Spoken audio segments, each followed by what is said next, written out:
Friends, ಎಲ್ಲರೂ ಹೇಗಿದ್ದೀರಾ? I hope ಎಲ್ಲರೂ ಚೆನ್ನಾಗಿದ್ದೀರಾ ಅಂತ ಭಾವಿಸ್ತೀನಿ.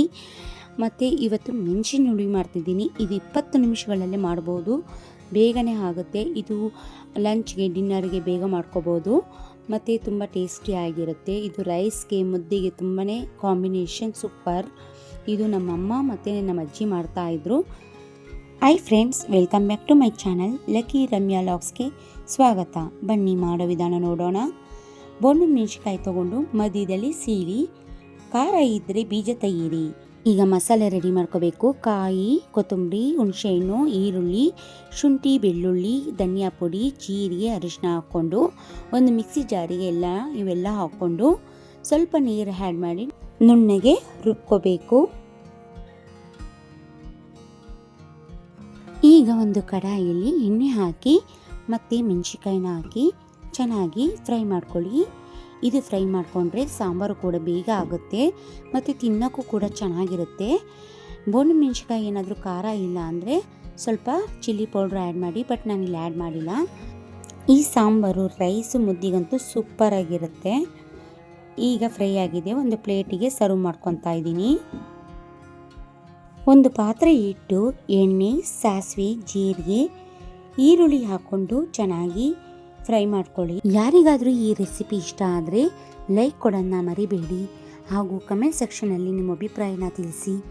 ನನ್ನ ಚಾನಲ್ಗೆ ಯಾರ್ಯಾರು ಸಬ್ಸ್ಕ್ರೈಬ್ ಆಗಿಲ್ಲ, ಸಬ್ಸ್ಕ್ರೈಬ್ ಆಗಿ ಪಕ್ಕದಲ್ಲಿರುವ ಬೆಲ್ ಐಕನ್ನ ಕ್ಲಿಕ್ ಮಾಡಿ. ಈಗ ಇದಕ್ಕೆ ಸ್ವಲ್ಪ ಹಸಿ ಕರಿಬೇವು ಹಾಕ್ಕೊಳ್ಳೋಣ.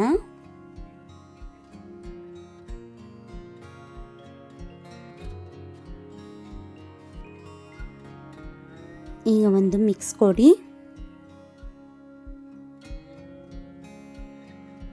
ಈಗ ಇದು ಫ್ರೈ ಆಗಿ ರೆಡಿಯಾಗಿದೆ. ಈಗ ಮಸಾಲೆ ಹಾಕ್ಕೊಳ್ಳೋಣ.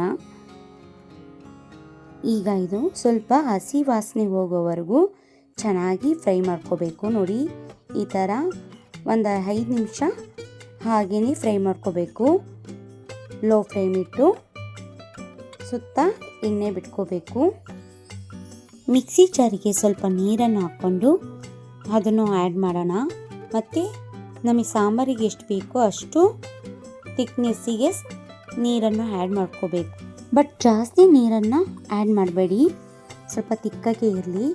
ಮತ್ತು ರುಚಿಗೆ ತಕ್ಕಷ್ಟು ಉಪ್ಪನ್ನು ಆ್ಯಡ್ ಮಾಡಿ ಒಂದು ಚೆನ್ನಾಗಿ ಮಿಕ್ಸ್ ಕೊಟ್ಬಿಟ್ಟು ಒಂದು 5ರಿಂದ 10 ನಿಮಿಷ ಚೆನ್ನಾಗಿ ಕುದಿಸ್ಬೇಕು.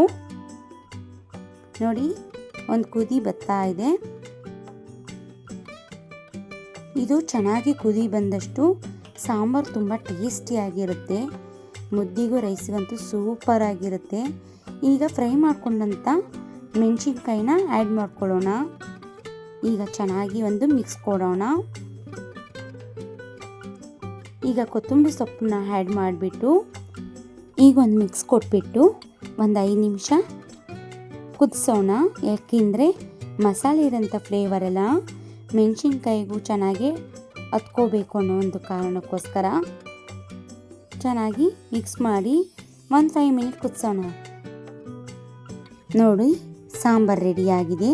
ಇದು ಬಿಸಿ ಬಿಸಿ ಅನ್ನಕ್ಕೆ, ಮುದ್ದಿಗೆ ತುಂಬ ಟೇಸ್ಟಿಯಾಗಿರುತ್ತೆ. ಈ ರೆಸಿಪಿ ಇಷ್ಟ ಆದರೆ ಲೈಕ್ ಮಾಡಿ, ಸಬ್ಸ್ಕ್ರೈಬ್ ಮಾಡಿ. Thank you for watching.